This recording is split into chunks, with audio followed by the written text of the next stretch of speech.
Good evening. It's Wednesday night. Time for more stories from the Magic Library. If you're out there, check in, say hi, let us know where you're from. This is David Domine. I'm in Louisville, Kentucky, going Facebook Live. So hope you all had a good day. Hi, Beth. And Charles, good to see the old familiar faces back. Michelle, Marty, hope you all had a good day. Anything exciting happened today? Hey, Laura. Hey, Suzanne. Steve, how's it going? Laura Haran, good to see you. So I think this is our 18th night, if I remember correctly.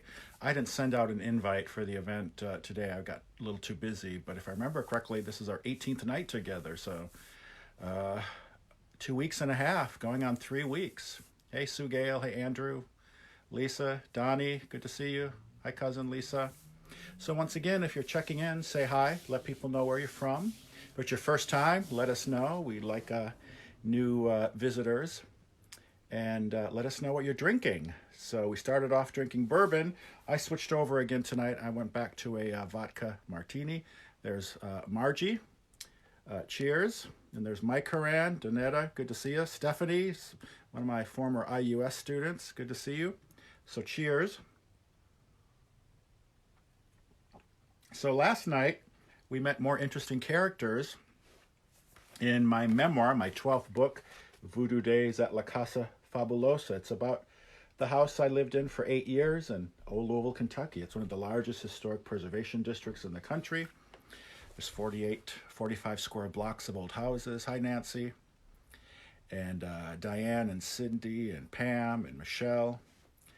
And there's over 1,000 old homes and mansions down there. They've been around 130 years, so they've seen some history. Over the years, we've come to be known as America's most haunted neighborhood. So we started off with me telling stories from my book, True Ghost Stories and Eerie Legends from America's Most Haunted Neighborhood, which is a compilation of my first 3 ghost books in the Ghosts of Old Louisville series. So this is the edited and updated version. Has like 50 different places, or at least mentions 50 different places that are supposedly haunted in the neighborhood. And these are stories I know very well because I'm part of Louisville Historic Tours. Every night about this time, I'd be out on the street showing people around. But with the quarantine, we're all kind of stuck inside, so I can't be my normal tour guide self 8 months out of the 12 months of the year. So I'm just getting together with fun people and telling some of these stories, helping you all while away the quarantine hours, and you're all helping me while them away as well. So we ran out of stories from that book, and that's why we started reading from my memoir. And last night we reached about the halfway point, so we've only got about a week or so left, so I'm going to have to kind of slow things down and milk it for all it's worth. I'll try to see if I can throw in a couple of other stories. So tonight we're going to do 2 chapters, and if you know anything about this book, I bought and moved into a supposedly haunted house. Strange things did happen, so we've been experiencing some strange things in the house, the Widmer House, built around 1895 on Old Louisville's Millionaires Row. But what I'm discovering is sometimes it's the real-life characters in the neighborhood that are the most interesting ones. So Ramon, he liked to hire people off the street to do our yard work, so we met Louis. Frederick took over for him. There's a lady across the street named Loretta who lives up on the top floor of a 16-story high-rise building, who kind of is the neighborhood watch. She sits in her living room window and watches the rooftops, and she found my number and calls me if there's anything suspicious going on. So I met her not too long ago. There's a supposed witch in the neighborhood by the name of the Stick Witch who pushes a cart around. There's gypsies and voodoo people. So I'm kind of on the trail of this supposed voodoo queen by the name of Josephine. And so we've met her a couple times. And of course, we met Cookie, who was a neighborhood guy that I had a hard time understanding. And I don't know if we're going to see him tonight, but he will make some more appearances in the movie. I'm wishing, in our night's episode. Hey, Ashley, and there's Aunt Jane. Hey, Amanda, Tim, Deborah. So text your friends, tell them to check in and get us as many viewers as possible. And also, you can check in at David's Magic Library on Facebook. You can also check in at La Casa Fabulosa at 1228 South 3rd Street. So Josh and Sarah Wade live there now. They've been tuning in every now and then. So if you see Josh or Sarah Wade on here, tell them hi. All right? So, guess who wants to say hi? Yeah, come here.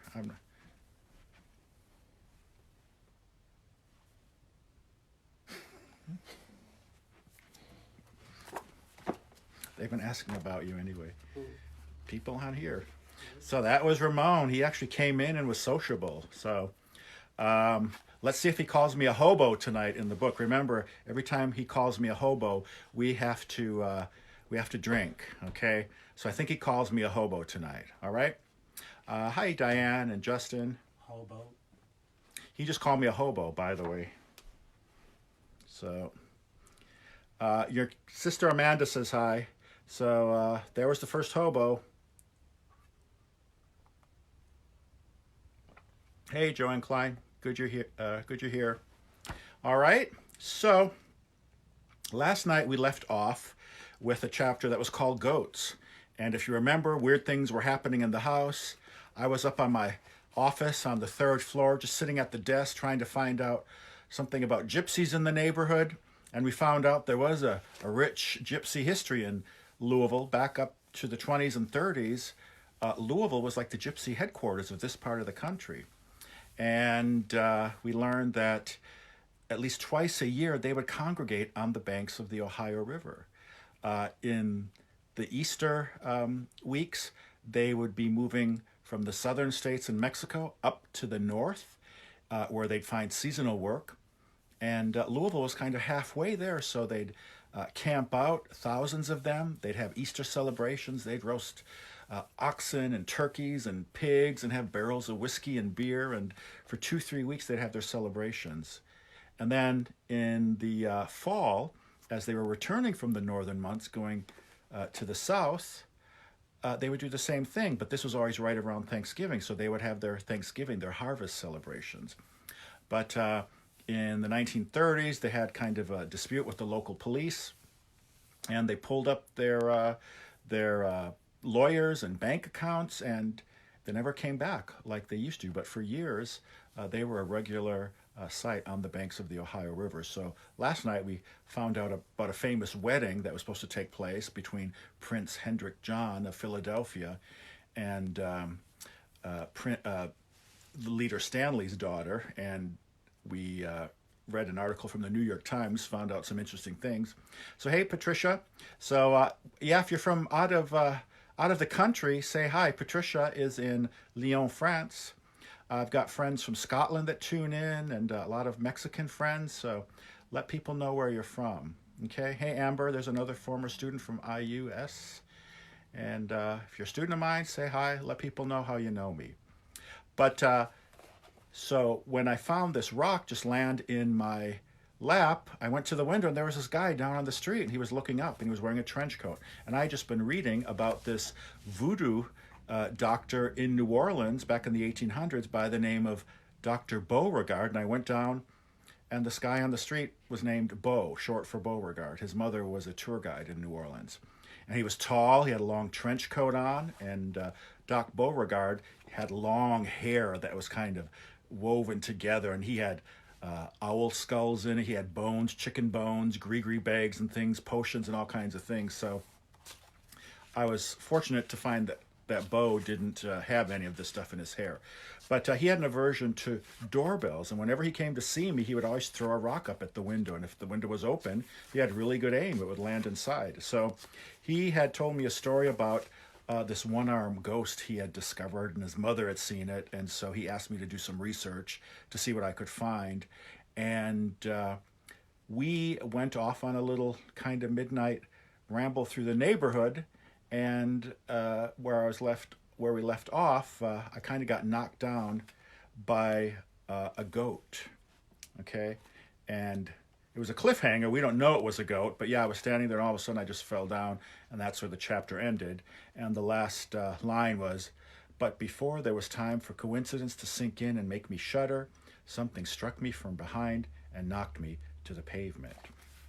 So that will lead us into our next chapter. And like I said, we're just going to read 2 chapters tonight, so we'll probably get done before 10 o'clock. But this next chapter is called Swans. And if you're noticing a theme, seems like there's lots of wildlife in old Louisville, a downtown neighborhood where you wouldn't expect to see so many animals. But this is swans. So blat, blat, blat. The goat looked down at me, the dark rectangular irises in its eerie yellow-green eyes blazing. 2 nubby little horns jutted from its forehead, and a tuft of beard hung from its chin. It looked disconcertingly Satan-like. And our friend Lori Field, she loves goats, so this chapter is for her. It looked disconcertingly Satan-like. After a perfunctory sniff, the little devil reared back slightly and raised its head and upper body in preparation for another butt.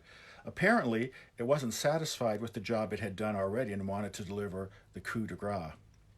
The dogs were barking frantically and tried to get at the animal, but Bo had wedged himself between the 2 parties. Yeah, Black Phillip, that's what I was thinking, Michelle. Hey, Matt, good to see you. Hey, Susan. Hey, man, Bo yelled at the goat. Get out of here. He kicked it away from my prone form and shooed it off. Thanks, I said, the fingers of one hand gingerly feeling the back of my head where I'd bumped it on the sidewalk. Fortunately, I was able to break the fall with my arms, so my head didn't strike very hard. Nonetheless, I could discern the faint swelling of a small goose egg.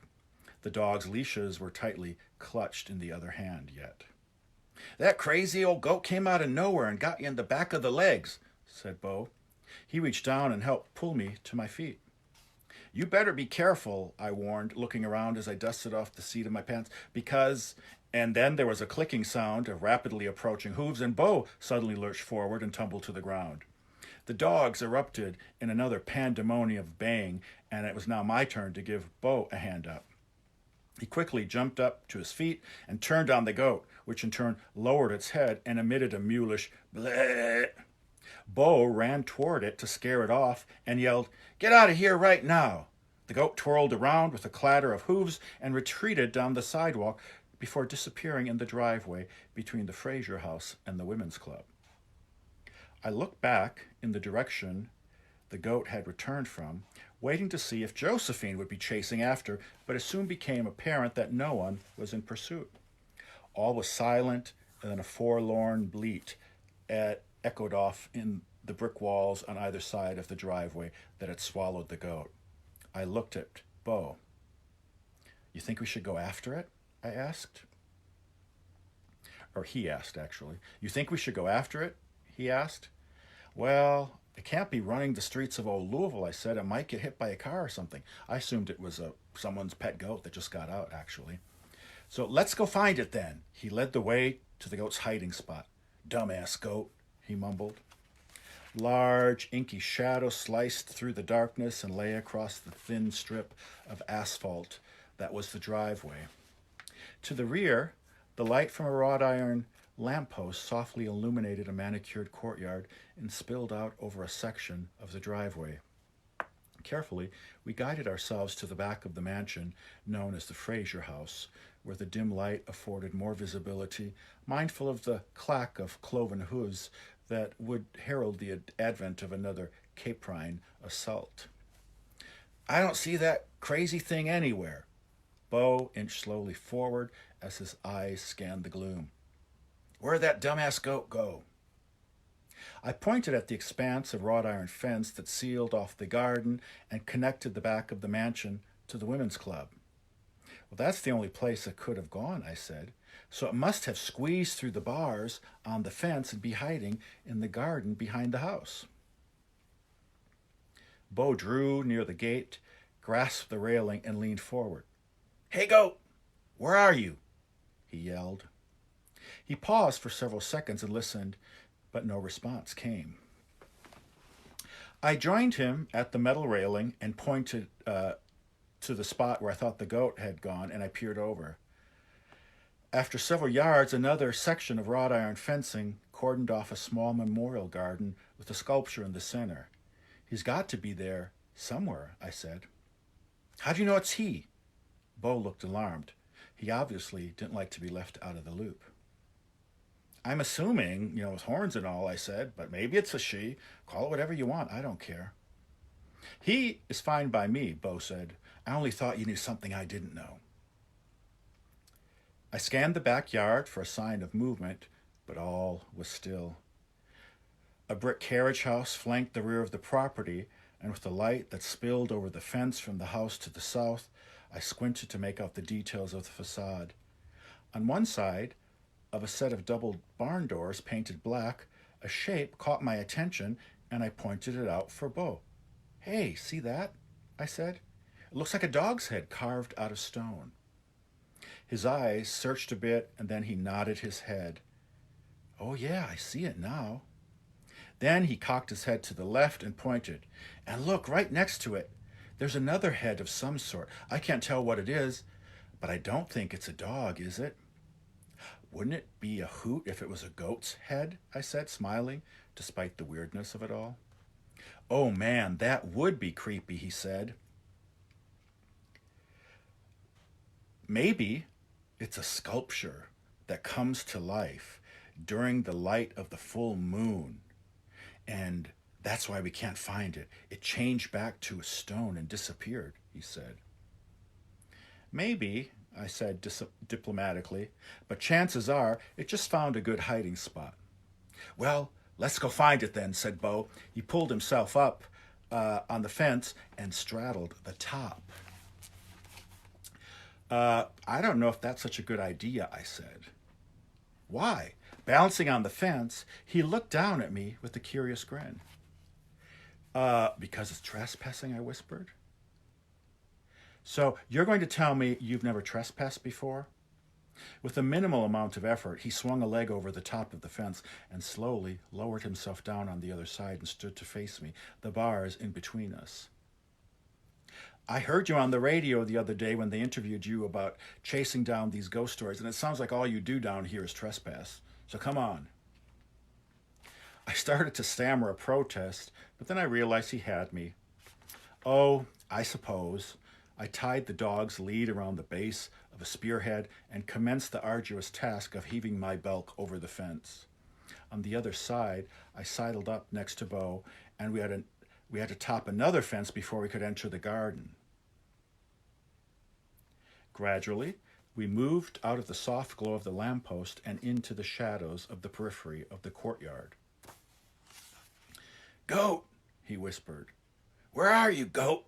He poked his head over a hedge and raised his voice slightly. Where are you, Goat? I followed behind, peering now and then into potential dark hiding places, and soon we stood in front of the door to the carriage house. Look, I said, pointing above the entry at the carved image next to the dog. It's not a goat after all. Bo leaned back and shifted his position to make better use of the light and studied the sculpted head. Huh, what do you know? He said. A horse. That's almost as good as a goat. Most people don't have any heads at all carved on their carriage houses now, do they? You got a point there, I said. Hey, Cousin Laurie. They're both farm animals and all, he said. No disputing that. I moved from the doorway and its graven animal heads. Nodding his head sagely, Bo followed, and we searched out the rest of the courtyard. To the south was a fence that separated it from the neighbor's backyard. And that would be Susan Coleman, if you know her, Susan and Jeff Lehman. To the house next door, that's where Susan and Jeff were, and they lived in the huge old house with their daughter, Drew. Suddenly, there was a click, and the pump for their in-ground pool came on, filling the evening breeze with a soft buzzing noise. I stuck my face up to the slats in the fence and peered through. No sign of the goat in their backyard or in the swimming pool. After making a second round of the garden behind the Fraser house, I went and stood at the gate with Bo. I don't see any goats back here, do you? His eyes darted over the trimmed hedges and flower beds. Not a one, I replied. I wonder what happened to it. Hey, Greer. I'm telling you, man, said Bo. It probably turned back to stone and jumped back up on the wall somewhere. We only saw a horse and a dog, I said. No goats. I know. It's probably up in some other spot. He turned and pointed. Maybe over that window there. Let's go look some more. No, sorry, I replied. It's late and I've had enough weirdness for tonight. It's time for me to go home. I jumped up on the fence and pulled myself over to the other side. Man! Bo shook his head and scuffed at the brick underfoot. This was just starting to get fun. Reluctantly, he followed my lead and joined me in the driveway. I freed the dogs from their imprisonment on the fence and ran with them to the end of the drive. We waited for Bo to catch up. Bo, it's been fun, I said. I'll let you know if I dig up anything about your one-armed ghost. Well, thanks for looking into it, he said. I'm going to roam the neighborhood and see if I can find that dumbass goat. Take it easy. He turned around and walked to the end of the block. A half-minute later, he had disappeared into the darkness of Central Park. I heard a faint bleating noise, and I was relatively certain it was Bo, trying a different strategy by attempting to lure the animal with sounds of its own kind. Okay, time to go home, I said to the dogs, who started prancing about. We turned right at the corner of Ormsby and went down half a block to Amici, the neighborhood Italian restaurant, which sat opposite the mouth of our back alley. And then we crossed the road to the alley. Suddenly, Bess let out an uncharacteristic bark, and I turned to see what the matter was. With the arrival of Bo's rock in my lap, the evening had taken a decided turn for the weird, and it had only become weirder when we got out onto the streets of old Louisville. However, I wasn't prepared for the sight that awaited me when I followed Bess's line of vision to a small carriage house painted a bluish gray. There, under a striped awning over the entry that faced the street, stood a dazzlingly white swan. It somewhat regally stretched its neck, shook itself out, and leisurely dropped into a nesting position. Languorously, it began to preen itself, apparently unperturbed by our presence only several yards away. I had never seen a swan in old Louisville, and I began to ponder the circumstances that led to its arrival at the end of my alley. However, the dogs had started to quiver in anticipation of a good chase, so I pulled them over to the nearest fence and tied them up again. Then I returned to the swan. An embarrassing run-in with a swan in Germany that left me with a painful beak-shaped welt on my backside had taught me that these birds weren't particularly amiable. This one appeared to be non-threatening, though, so I cautiously approached, and I came to stand right next to it. It stopped its preening for a moment and looked up at me, a placid expression on its face. Slightly hesitant, I reached down and patted the top of its head, something that the swan seemed to enjoy. It stretched out its long neck and its head pushed back against my fingers for a more vigorous scratch, and I squatted down and spent several minutes petting it. Then the swan suddenly stood and swiveled its head in the direction of 3rd Street. It gazed intently, its stare transfixed on the massive First Church of Christ scientist that sat on the corner. And by the way, that's where the Lady of the Stairs is. So we heard that story 2 weeks ago. Suddenly, several white forms appeared at the top of the steps, descended, and began running in our direction. The swan spread its wings, honked once, and then ran to the corner to meet 3 fellow swans that flapped their wings and honked a greeting in return. Then they all turned and began running down 3rd Street to Oak, their jauntily outstretched wings providing added momentum as they flapped. With a series of nasal honks, they disappeared from sight, leaving a solitary white feather tumbling on the air current in their wake. I shook my head in disbelief and returned to the dogs, all of whom had started whining furiously. When I grabbed their leads, they immediately ran to the spot where the swan had sat, and they eagerly nosed the ground. They tried to pull me after them to 3rd Street. However, after several tugs, they gave up and reluctantly started to follow me into the alley. But as I turned to go, something under the black and white striped awning caught my attention and I stopped to look. A long, arched panel of carved wood covered a space of 6 or 7 feet over the door and window. Since it was tucked up under the awning of the carriage house, it was completely invisible to passers-by. However, from my position, I could see it clearly, despite the lack of light. Covered in a weather coat of grayish-blue paint was a scene that made me shiver. At the top of a partial sun with rays shining down on a large sunflower that had been bent over at the stem, opposite that was what appeared to be a swan, its wings outstretched in the very same manner as the swans I had seen running down 3rd Street several seconds before. How many times had I passed by this building and never noticed the unique frieze hidden under the awning?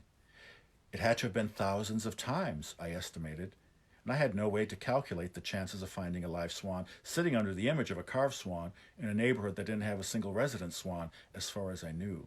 It was mind-boggling. Back at La Casa Fabulosa, I pushed open the back gate and let the dogs run around loose. Before calling them inside, I peeked behind the hydrangeas growing along the side of the house to make sure there were no goats or swans lying in ambush. I somehow had a feeling there was more to come that night.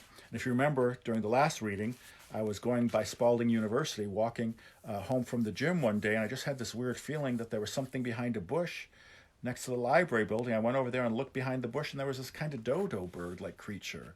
It had like a red metallic ring around one eye, a green metallic ring around the neck. It looked up at me and said, "Wook." And I was like, okay. And then I walked home, and I thought, that's got to be an extinct species or something. So I grabbed my camera. This is 20 years ago. We didn't have cell phones with cameras on them. And I went back to take a picture of the bird, and of course it was gone when I got back. But that's when I started realizing there was a lot of cryptic wildlife in the neighborhood. So when I saw these swans, that's kind of what I was thinking. Okay, so back at La Casa Fabulosa, I pushed open the back gate and let the dogs run around loose. Before calling them inside, I peeked behind the hydrangeas growing along the side of the house to make sure there were no goats or swans lying in ambush, and I somehow had a feeling there was more to come that night. But then I felt something poke me in the back, and a gruff voice said, "Hands up, or I'll shoot. Turn around slowly." Talk about a cliffhanger. What if I left you all hanging there tonight? I'll have to consider whether or not we're going to leave you hanging there or have another drink. Ramon hasn't really called me a hobo in the book yet, so I'll read one more chapter, okay? So cheers, everyone. That was our first chapter. We got one more chapter I'm going to read tonight. And hey, Sonia. Hey, VG. Yeah, it looked like a dodo bird. If you've seen a picture of a dodo bird, that's what this thing looked like, okay? Eileen says she's not moving now. Why not? And there's Jill. Yeah. So cheers, everyone. If you're checking in, say hi. I'm doing my shaken, not stirred vodka martini tonight with a big piece of lemon zest. But let people know where you're from. Say hi. Let us know what you're drinking tonight. And yeah, Becky Everhart says we need a Facebook group to stay in touch. That's for sure. A lot of people, I was getting a lot of nice emails today and messages on Facebook, people saying that they're making friends in this group. Like they've got like friends they want to see, people they didn't know before this group. So that is really heartwarming. It's kind of bringing people together. So like I said, every night I look forward to this. It's kind of turned into a bit of a job, but I sit down, I start reading, and it makes it all worthwhile to see people having fun and see people meeting each other. And most important, we're trying to get the word out about Old Louisville, this great Victorian neighborhood in Louisville, Kentucky, Kentucky's largest city. So once again, if you haven't checked in, you can check in at La Casa Fabulosa on Facebook. You can check in at David's Magic Library. Don't forget about our tour website, Louisville Historic Tours. 8 months out of the year, March 15th and November 15th. 3 times a day, we have different tours that walk people through the neighborhood, kind of promote the neighborhood, show off our great Victorian architecture, our haunted history at night. So We're just itching for the day that the quarantine's over and we can get out and about and have people come and see us. So go to Louisville Historic Tours. Thanks again to Sean Stafford, my friend, who's been doing a lot of the updates and kind of getting us ready to burst back on the scene when things are back to normal. And if you haven't had a chance, check out the merchandise. That's slowly trickling out. We got a lot coming, but we're just releasing some little by little. My friend Carrie Sweet of Sweetville Studio, she's done some great design work. And if you need some design work in the neighborhood, go to her. She helped with the brochure as well. Thanks to all the people who went on Amazon.com and gave Voodoo Days and True Ghost Stories and Eerie Legends from America's Most Haunted Neighborhood some 5-star reviews. If you haven't heard, it's one of the best things you can do for your favorite authors is give them a good review on Amazon.com or Barnes & Noble or Goodreads. It takes maybe 5 minutes of your time, and seriously, what a 5-star review for an author can do is amazing. You would not believe how much that can help an author. So, if nothing else, try to give us some love on Amazon.com. The tour company on TripAdvisor, Louisville Historic Tours, that really helps us out a lot as well. Okay, so we'll go and read our next chapter. This is another 5 pages, and then we'll call it a night. And this one, coincidentally, it's called Voodoo Night. So we've been hearing about Voodoo Days. If you remember, Voodoo Days originated when I was in my adolescence. I'd be at home in our house in backwoods, Wisconsin. All of a sudden, a TV scene would come to me, like Gilligan's Island or The Brady Bunch. I just start thinking about a scene from a TV show that I'd seen in the past. I'd go home and turn on the TV, and there, that exact scene would be on the screen. And that always heralded the beginning of a voodoo day where all these strange coincidences would happen. And as I got older, they kind of waned. They didn't happen that much. But once I moved into Whitmer House, I started noticing I was having all these voodoo days, all these weird coincidences. And they always happen during the day, though. So this chapter is where I find out they can happen at night as well. And so the chapter is called Voodoo Night. And remember, the previous chapter, I just got home after being out with Bo, being knocked over by the goats, walking the dogs home. We saw swans, white swans in the neighborhood. Hi, Bonnie. Hey, Taya. Taya knows all about the witch's tree, so if you're looking for a neighborhood witch who knows these things, and I use the term witch loosely because people define it differently, but if I call someone a witch, it's because they told me they're a witch, and there are a number of New Age witches in the neighborhood. So Taya, Margie, Andrew, or in the city. You know, if you're tuning in, let people know you're a witch and you know stuff about the neighborhood. You know about the arts of witchcraft, and people a lot of times they dismiss witches. You know, traditionally. Witches, back in the day, colonial times in the 1800s, a lot of times witches were just marginalized women, women living out in the forest by themselves who knew how to work with herbs and do medicine and had healing powers. And often they became the scapegoats, like we saw, in the Salem witch trials and many other trials. But after World War II, witchcraft was kind of revived as a real religion. And so we hear about Wiccans today. That goes back to England. The 1950s is when they kind of revived. They kind of made it an institutionalized religion. It's fascinating to find out about these things, but a lot of times people hear witch, they don't take it seriously, but there are New Age, there are modern day witches, and I know a number of them in Old Louisville especially.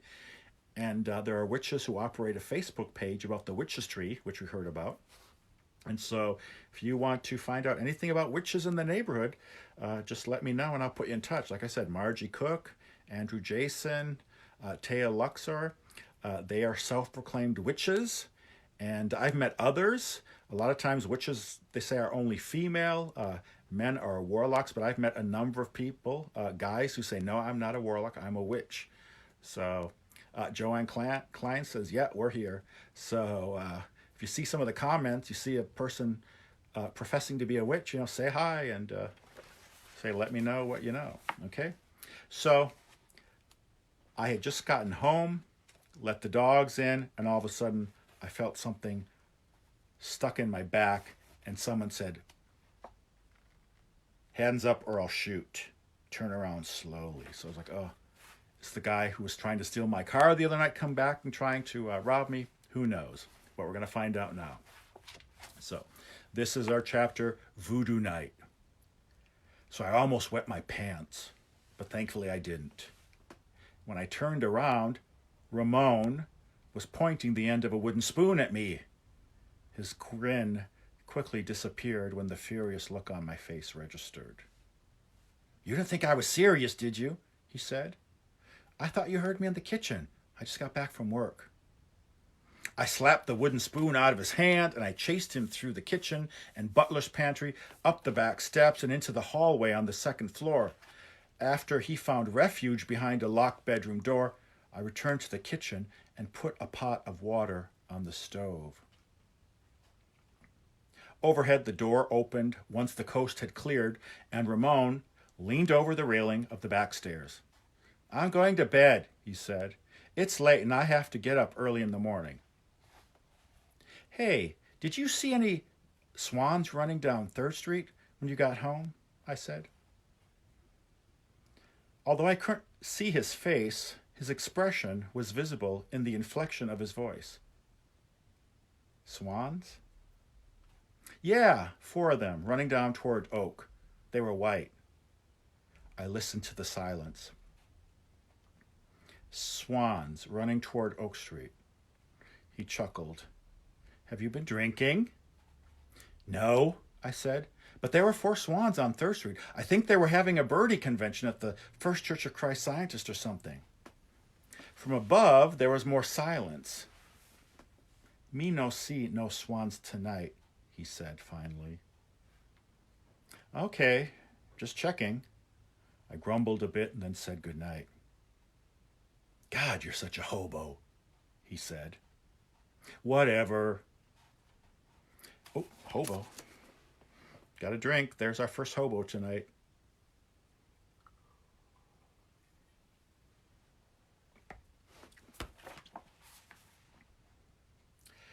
So he called me a hobo. I said whatever. That was like the common exchange.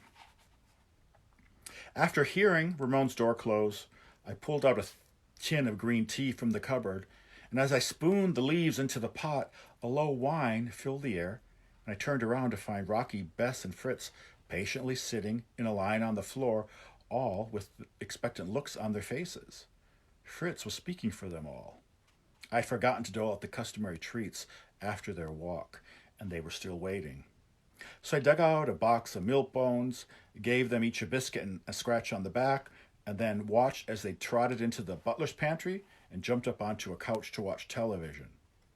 After several turnarounds, they plopped themselves down and settled in. "Hey, Sandy and Misty and Sonia and Karen." I looked at the clock above the stove and saw that it was almost midnight. The tea kettle started to whistle, and I turned off the flame underneath, poured the boiling water into the pot, and replaced the lid. I put a tea cozy over the pot while the tea steeped, and in the next room, I noticed that the dogs were all standing on the sofa, looking anxiously to the front of the house. At that moment, a series of loud taps could be heard as someone knocked at the main door. I stayed the dogs to prevent any barking, walked through the dining room, and opened the door. But the front stoop was empty, and there was no sign of anyone in the immediate vicinity. A light wind surged and sent an empty plastic bag sailing across the front yard and scrambling dead leaves before it and settling the hanging light fixture over the door and making it sway. Pale yellow reflections jumped about on the white and blue mosaic inlay on the porch floor as a soft rustle tumbled the branches of the trees. I shook my head, turned to enter the house, and walked through the entrance. The door closed behind me.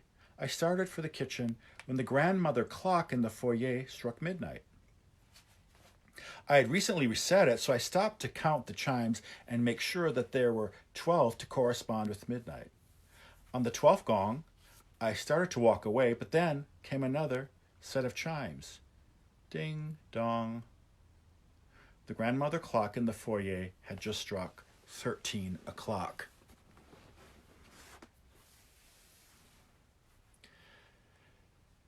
The hair on the back of my neck stood up in an uncomfortable prickle, but I convinced myself that I had miscounted.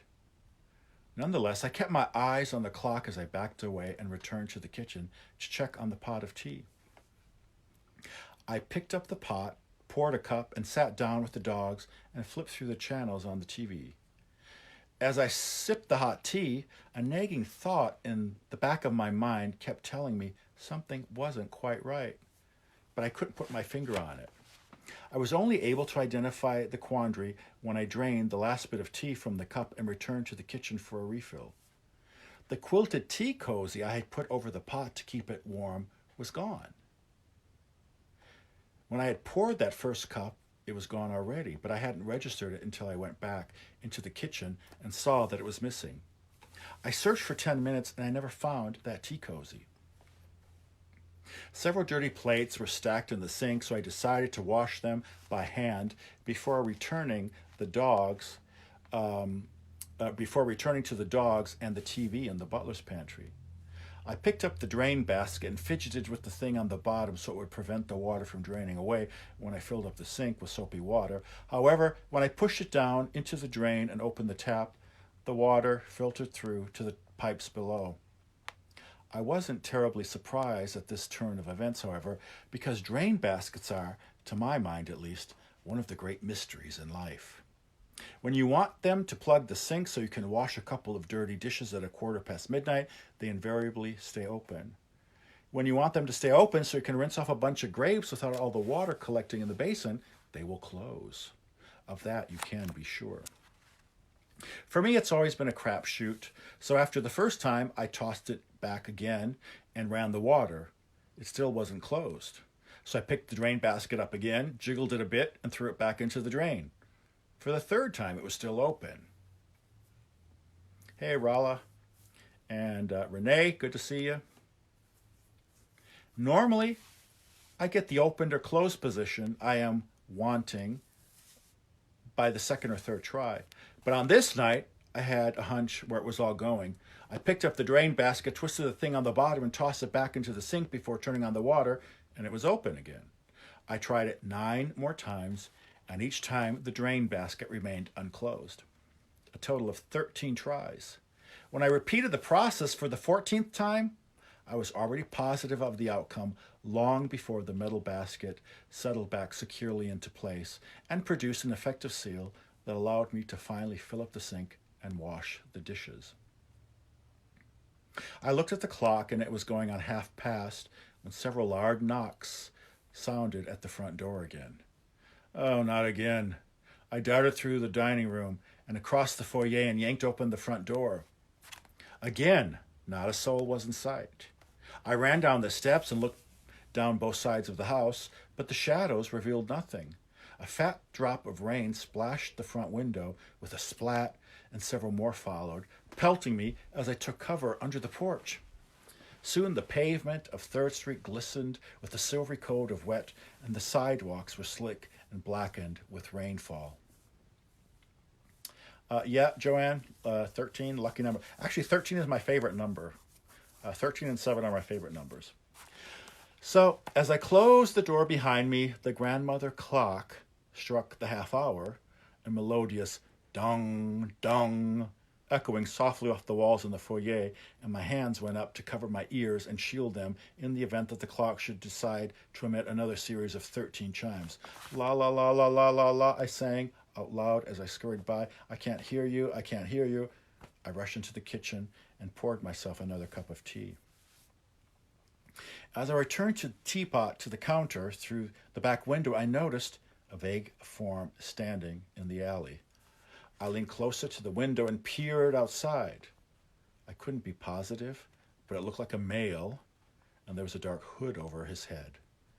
The back gate stood wide open, and the curious individual had positioned himself in the opening. Quickly, I yanked open the back door and stared through the bars on the security door. but the form had gone. Not more than a split second had passed since I had spotted the voyeur, so he couldn't have gotten very far. I ran to the back gate and looked both ways in the alley, but again, there was nobody around. I pulled the gate to, locked it, and then scoured the backyard in case the intruder had decided to hide in the bushes. However, I found no one.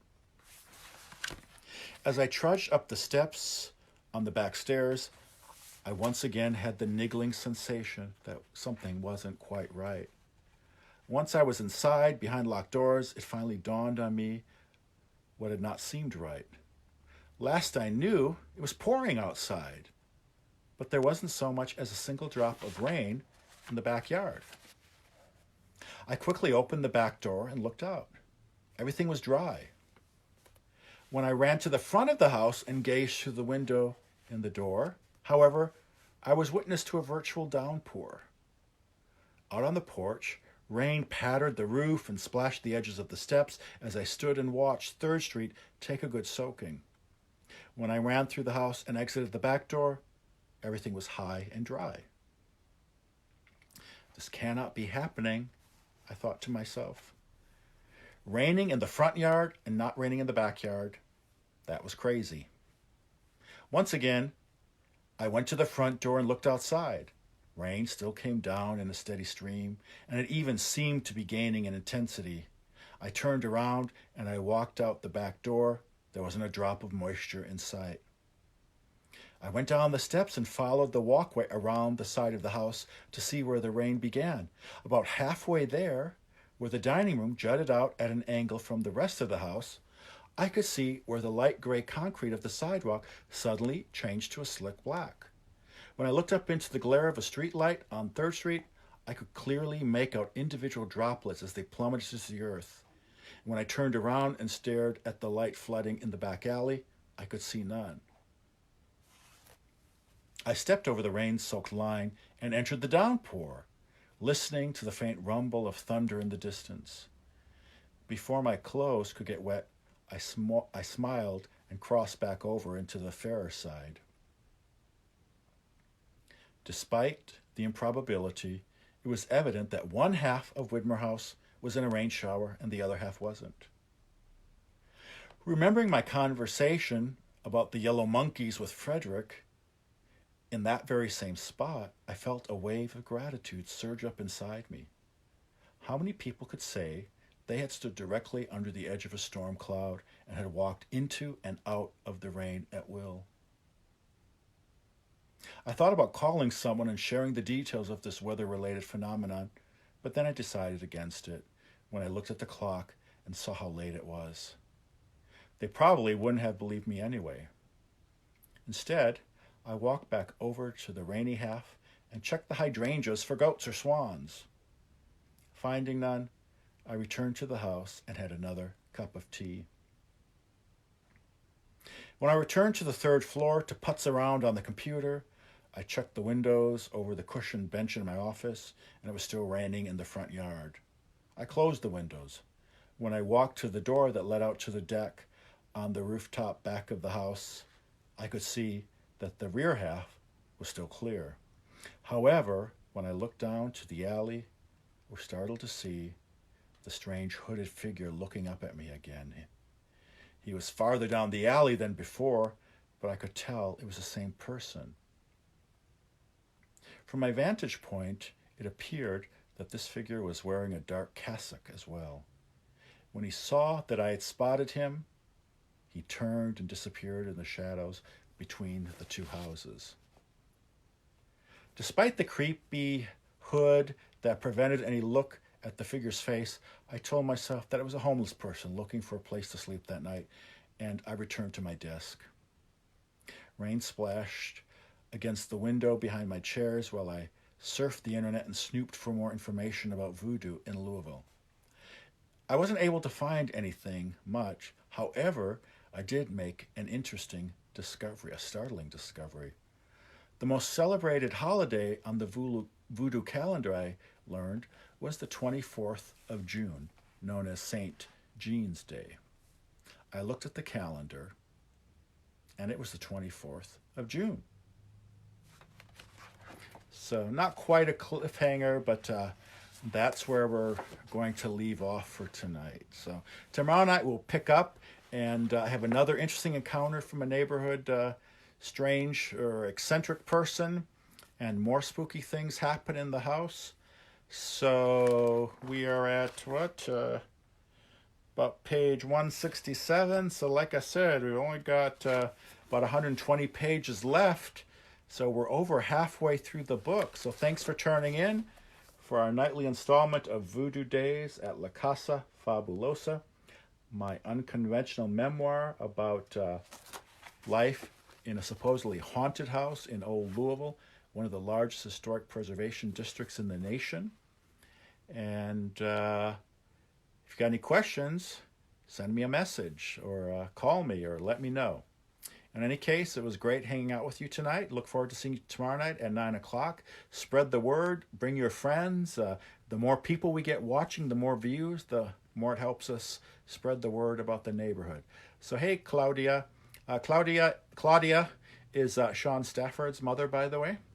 So it's good that she's a recent fan, or she's not a recent fan. She's read my books for years, but she's a recent fan of these nightly Facebook Live sessions. So it's really good to see her turning in and bringing her friends as well. So thanks, Beth and Charles, again for seeing you every night, and Joanne, Margie, thank you all.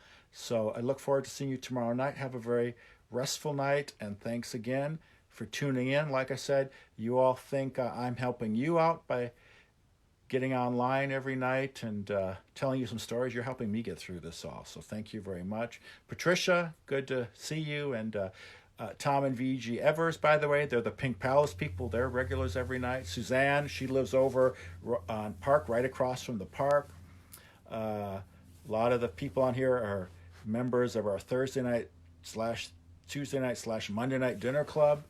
So maybe tomorrow night I'll reveal some secrets about the dinner club rituals. You know, we have secret documents of initiation and relics that we pull out when we have our meetings. So maybe I'll share some of those tomorrow night. Just remind me, okay? So good seeing you, Jill and Susan. Take care. Karen to Spain, good seeing you. Renee, glad you found us. And Kay and everyone else, been great hanging out tonight. Love you all. Have a restful night. We'll see you in the morning. Or maybe in the evening. I don't think I'm going to be on here in the morning. But we'll see you all tomorrow. Take care. Good night.